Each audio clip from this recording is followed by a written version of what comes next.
ikintu cya mbere muri relation internationale kugira ngo igihugu cyubahwe nuko kiba gifite imbaraga za gisirikare. Imbaraga za gisirikare nizo mbaraga za mbere zishingirwaho mu mibanire mpuzamahanga, kuko twavuze ngo bigengwa n'imbaraga. Iyo ufite imbaraga za mbere ni gisirikare.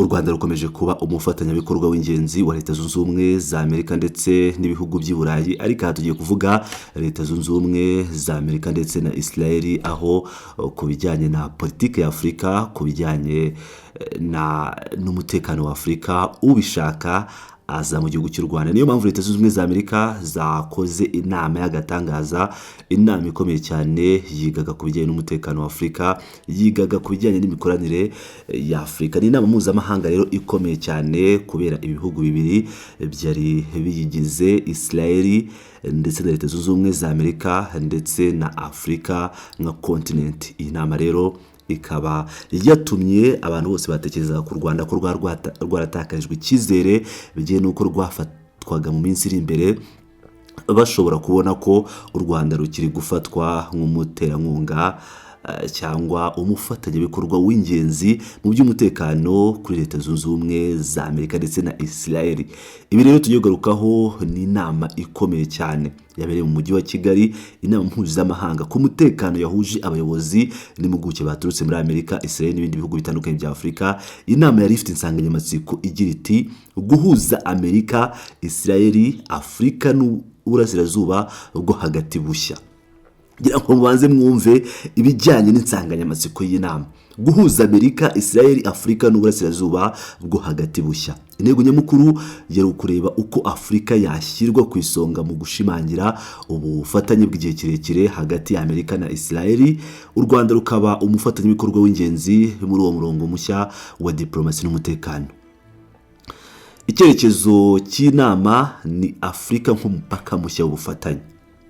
Abateguye inama batangarije ikinyamakuru Times of Israel dukesha iyi nkuru ko bashaka kureba uko Afurika yabera umupaka mushya, next frontier, mu gukomeza ubufatanye bwa Amerika na Israel mu bya gisirikare, umutekano, ikoranabuhanga n'iterambere. Kuko mwakumvise neza uburyo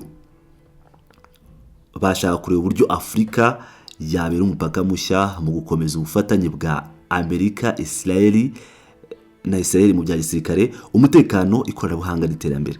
Icyerekezo cyagaragajwe muri inama cyari gishingiye ku nkingi eshatu. Iya mbere, ku ruhande rwa Amerika, gutanga ubunararibonye bwayo mu bya diplomasi, ubuyobozi ku rwego rw'isi n'imiyoborere y'umutekano. Inkingi ya kabiri, kuri Israel, gutanga ubumenyi buhanitse mu by'umutekano n'ikoranabuhanga ndetse n'ubunararibonye mu kubaka igihugu gifite udushya twinshi mu ikoranabuhanga.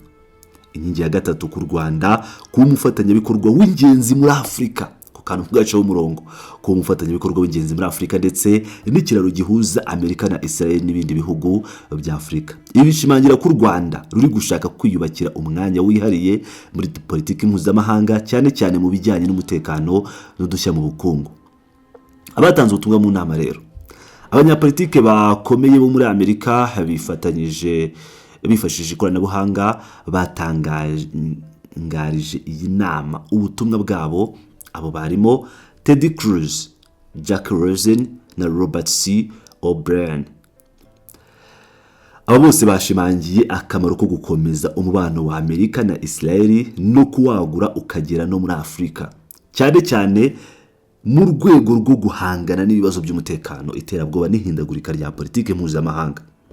Ubutumwa bwabo bwagarukaga ku gukomeza guhuza ibihugu bifite inyungu zihuriye ku mutekano n'iterambere ndetse no gukumira ingaruka z'imitwe itwaje intwaro n'ibihugu bihanganye mu guhatanira ijambo ku mugabane wa Afurika. Ibiganiro byimbitse byabereye mu matsinda. Iyi nama yari igizwe n'ibiganiro bine by'ingenzi, round tables, byagarukaga ku nsanganyamatsiko zitandukanye ubwo baga bari mu matsinda. Inkingi ya mbere, inkingi z'ingenzi z'ubufatanye.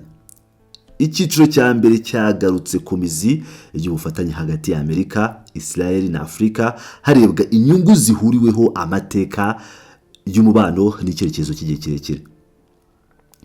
Itsinda rya kabiri bari kuganira ku rwibutso n'ubuyobozi bushingiye ku ndangagaciro. Iki kiganiro cyagarukaga ku kamaro ko kwibuka amateka no kuyavomamo amasomo mu miyoborere n'imibanire mpuzamahanga. Cya gatatu ni umutekano wo mu karere n'ubufatanye bwa diplomasi. Muri iki cyiciro niho hakomeye cyane Minisitiri w'Ububanyi n'Amahanga w'u Rwanda Olivier Nduhungirehe hamwe n'uwahoze ari intumwa yihariye ya Amerika muri aka karere baganiriye ku bibazo by'umutekano mu karere k'ibiyaga bigari no ku buryo ibihugu byafatanya kubikemura. Cya kane ni udushya n'icyitegererezo cya Smart Up Nation. Iki cyiciro cyagarukaga ku cyitegererezo cya Israel nk'igihugu cyateye imbere mu ikoranabuhanga. Abatanze ibiganiro barimo Saul Singer ndetse na Startup Nation Central bagarutse ku buryo Israel yubatse ubukungu bushingiye ku bumenyi n'ikoranabuhanga nuko ibyo byavamo amasomo ku bihugu bya Afurika biri mu Rwanda. Ku kijyanye n'u Rwanda nk'umufatanyabikorwa w'ingenzi rero aha hantu niho hantu hakomeye cyane. Iyi nama yashyize u Rwanda mu mwanya w'igihugu gishobora kuba ihuriro ry'inyungu za Amerika na Israel muri Afurika. Ahantu muhumve neza, iyi nama yashyize u Rwanda mu mwanya w'igihugu gishobora kuba ihuriro ry'inyungu za Amerika na Israel muri Afurika. Mu rwego rwa diplomasi ibi bishobora gusobanura kongera ishoramari mu ikoranabuhanga n'umutekano, kongera ubufatanye mu bya gisirikare no mu guhanahana amakuru. Hakabaho gushyigikira u Rwanda nk'umuhuza mu bibazo byo mu karere. Agira ngo ako kantu murakumvise neza.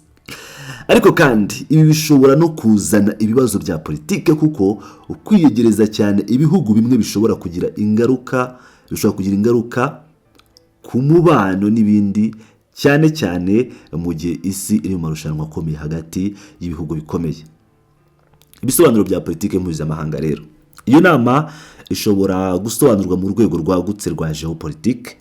Amerika irimo gushaka kongera imbaraga zayo muri Afurika mu gihe ibindi bihugu nk'Ubushinwa n'Uburusiya nabyo biri kongera ibikorwa byabyo kuri uyu mugabane. Israel nayo irimo kwagura umubano wayo n'ibihugu bya Afurika. Nyuma y'imyaka myinshi uwo mubano waragendaga uhindagurika bitewe n'impamvu za politike zo mu burasirazuba bwo hagati. Ku ruhande rw'u Rwanda, kwakira inama byerekana icyifuzo cyo kwiyerekana nk'igihugu gifite umutekano gihamye mu miyoborere kandi gifite ubushobozi bwo kwakira ibiganiro byo ku rwego mpuzamahanga. Iyi nama rero ku mutekano yabereye i Kigali ntabwo yari igikorwa gisanzwe, yari igamije gushyiraho umurongo mushya w'ubufatanye hagati ya Amerika, Israel na Afurika. U Rwanda rukaba ruri ku mwanya w'ingenzi muri uwo mushinga. Iyi nama ishobora kuba intangiriro y'icyiciro gishya mu mubano mpuzamahanga w'u Rwanda, aho ruzaba ruri hagati y'inyungu z'ibihugu bikomeye mu gihe rugerageza kubyaza umusaruro ayo mahirwe mu rwego rw'umutekano, ubukungu n'ikoranabuhanga. Nibyo bizagaragaza niba iyi nama izavamo impinduka zifatika cyangwa niba izasigara nk'ikorwa rya diplomasi ridafite ingaruka ndende cyangwa zo ku rwego rwo hejuru. Ariko icy'ingenzi ni uko Afurika iri kurushaho gufatwa nk'umugabane ufite agaciro mu rwego rw'umutekano n'ubufatanye mpuzamahanga, kandi u Rwanda rukaba rushaka kuba ku isonga muri urwo rugendo. Ngira ngo rero murabyumvira neza cyane mu biganiro maze iminsi mbagezaho cyangwa maze imyaka mbagezaho by'umuhanga Oxygene yigeze kuvuga ati u Rwanda ibi bihugu byose birarukeneye.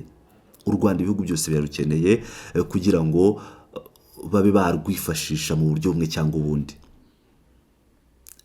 Wakurikirana iyi video ya Oxygene hano wumva uburyo u Rwanda rukomeye, uburyo u Rwanda ari igihugu kidasanzwe. Nshuti bakuzi ba Peloton News TV, ndabakunda cyane muri abagaciro.